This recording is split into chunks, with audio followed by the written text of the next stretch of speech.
안녕하세요. 위클리비글TV입니다. 이번 소식은 러시아로부터 위협을 지키기 위해 도입된 동유럽, 북유럽의 K9 자주포입니다.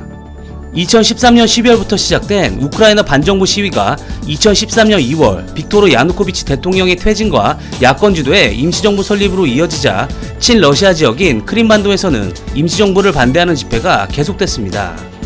이에 러시아군은 2013년 2월 27일부터 무장병력을 투입해 크림반도의 주요 시설들을 점령한 데 이어 3월 1일 러시아 상원이 우크라이나에서의 군사력 사용을 만장일치로 승인하고 크림 공화국의 러시아군을 주둔시키면서 사실상 이 지역은 러시아의 지배하에 들어갔습니다.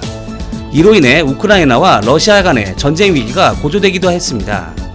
그러다 크림 의회가 3월 6일 러시아와의 합병을 결의하고 합병에 대한 찬반 의사를 묻는 주민투표를 실시할 것을 결정했으며 3월 11일에는 우크라이나로부터 독립을 선포하며 크림 공화국을 결성하고 16일 러시아와의 합병을 위한 주민투표를 실시 96.9%의 압도적인 찬성으로 러시아의 합병을 추진하게 되었습니다. 사실 동유럽에 대한 러시아의 이 같은 태도는 하루 이틀이 아니었습니다. 그리고 이번 크림반도 사태로 바로 옆에서 지켜본 수많은 동유럽 국가들은 러시아의 위협에 대응하고자 많은 고민을 하였고 그의 일환으로 신형 자주포를 도입하기를 원했습니다. 이에 폴란드와 에스토니아, 핀란드, 노르웨이 등 러시아의 확장에 위협을 느끼는 많은 국가들이 한국의 명품 무기인 K9 자주포를 도입하였습니다. K9을 도입한 동유럽과 북유럽의 국가들의 러시아와의 관계와 K9 도입에 대해 알아보도록 하겠습니다. 첫 번째로 폴란드 120대입니다. 폴란드와 러시아는 역사적으로 사이가 매우 좋지 못한 편이고 러시아는 폴란드의 제1의 가상의 적국입니다. 거기에다 러시아를 견제하기 위해 미군 부대 유치를 강력하게 추진하고 있습니다. 언어와 혈통에서 러시아와 폴란드는 같은 슬라브 계통에 속하기는 하지만 폴란드가 일찍이 카톨릭을 받아들이고 서방권으로 편입되어 문화적으로 상당한 차이를 보이고 역사적으로 보더라도 러시아와 폴란드는 매우 적대적인 편입니다. 한일 관계와 똑같다는 평가를 받는 독일 폴란드 관계보다도 사실 이쪽이 훨씬 사이가 나쁘면 나빴지 좋지는 못합니다.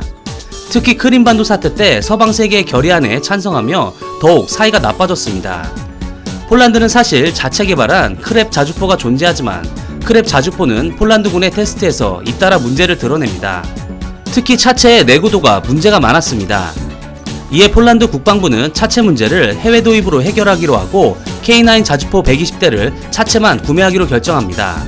K9에 달린 독일산 파워팩은 1000마력짜리 디젤 엔진으로 STX 엔진에서 면허 생산하는 검증된 엔진인 MTU MT881 K500을 장착해 일반 도로에서는 최대 시속 67km, 들판에서는 시속 40km 이상으로 달릴 수 있습니다.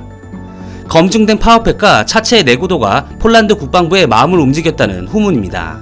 두 번째로 에스토니아의 18대입니다. 에스토니아는 폴란드보다 러시아에 대한 위기감을 더 가지고 있습니다. 앞서 설명한 러시아의 전격적인 크림 합병과 우크라이나 사태는 에스토니아의 안보에 심각한 영향을 미치고 있습니다. 러시아가 전격적으로 크림을 합병하는 상황을 목격한 에스토니아는 안보적으로 상당한 위협을 느끼고 있는 것으로 알려져 있습니다.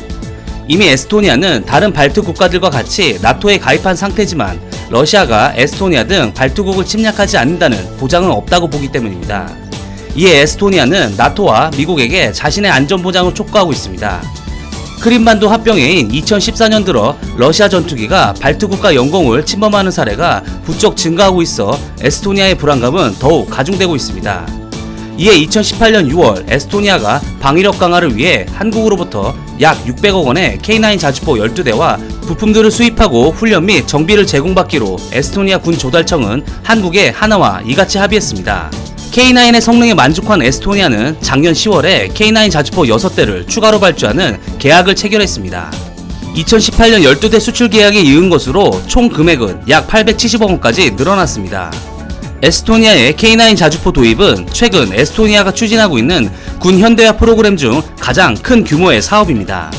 세 번째로 핀란드와 노르웨이의 48대, 22대, 총 70대입니다. 핀란드와 노르웨이는 기본적으로 러시아와 좋은 관계를 유지하고 있지만 핀란드의 경우 상당 기간 동안 러시아의 지배를 받았던 데다가 2차 세계대전 와중 소련이 핀란드에게 전쟁을 걸어 핀란드의 영토 상당수를 가져갔기 때문에 국민 감정은 그리 좋은 편이 아닙니다. 그러다 2014년 우크라이나 사태로 인해 핀란드와 스웨덴은 함께 나토에 가입하는 것을 고려하고 나토 군사훈련에도 참가하면서 러시아가 반발하였습니다. 그리고 핀란드는 2016년 가을에 미국과 방위협정 체결을 추진하면서 러시아를 자극하였습니다. 또한 핀란드는 러시아의 위협에 맞서서 처음으로 미국제 미사일을 도입하였고 2017년 한국에 K9 48대를 도입하였습니다.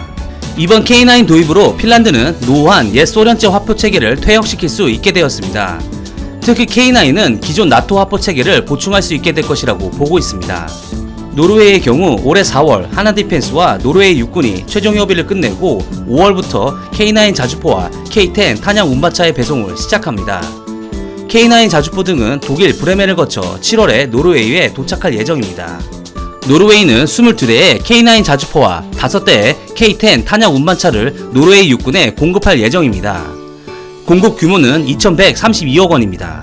동유럽과 북유럽이 도입한 한국의 명품 무기 K9 자주포의 성능을 종합해보면 미국의 주력 자주포인 팔라딘보다 사거리와 발사 속도, 생존성, 탄약 적재량, 기동성 등 모든 면에서 우위를 보이며 영국의 AS-90보다는 사거리와 반응성, 기동성 면에서 앞섭니다. 독일의 펜저 2000에는 탄약 적재량과 발사 속도에 조금 못 미칠 뿐 사거리와 반응성 면에서 대등하며 기동성을 나타내는 최대 주행 속도와 가속 성능, 그리고 등판 능력과 톤당 마력 면에서 오히려 우수합니다. 또한 유기압 현수 장치 덕분에 승차감이 좋아 전투원들의 피로감이 덜해 전투 수행 능력이 좋습니다. 무엇보다도 타국의 자주포들에 비해 가격 경쟁력도 앞서기 때문에 이처럼 동유럽 국가뿐만 아니라 일찍이 터키에도 대규모로 수출하였고 인도도 K9을 도입하였습니다. 러시아로부터 동유럽과 북유럽의 안보를 지키고 있는 총 208대의 K9 자주포. 한국 K9 자주포가 명품 자주포라는 것을 입증하는 증거라 할 수 있습니다. 이상 위클리 비글이었습니다. 시청해주셔서 감사합니다.